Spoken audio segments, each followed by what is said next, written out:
My very first customer service job was also my very first job as a paperboy, delivering on foot actual physical newspapers to people around my local area. And this was in the ancient days. It was well before newspapers even had websites, and definitely before people got most of their news from TikTok reaction videos.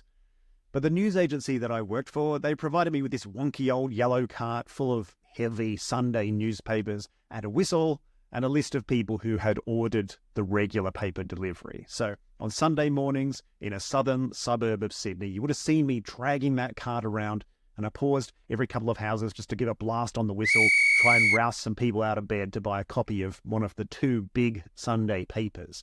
You could choose from the Daily Telegraph or the Telly, that was Rupert Murdoch's right-wing baby, or the Sun Herald, which was at the time owned by the newspaper baron Conrad Black, who would later go on to be convicted of fraud and sent to prison. So it was quite a pair. At the time, I really only cared which one has the latest Far Side cartoon in it. But I would drag that cart around for a couple of hours on a Sunday morning. It was a lot less action-packed than the classic Commodore 64 game Paperboy had led me to believe that it would be.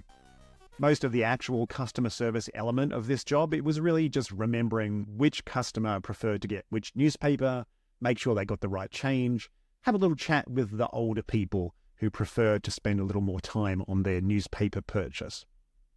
My absolute favorite customer, it was a young guy, and every Sunday morning he would struggle out of his house looking pretty rough, clearly hungover, disheveled, wearing a dressing gown that you could technically call closed as long as it didn't look too closely.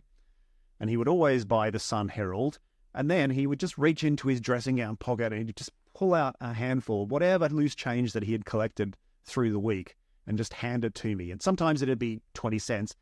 Other days you might score $8 or $9 worth of silver coins. It was like having a slot machine on the side of the road. You never knew what he was going to pay out. And also he did smell of stale beer and cigarettes, so pretty authentic gambling experience all around.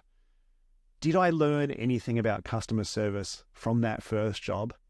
Yeah, I reckon I did. Just turning up, being reliable, remembering things about the customers, all of that added up to success in a job which absolutely no longer exists. But those are all definitely transferable skills.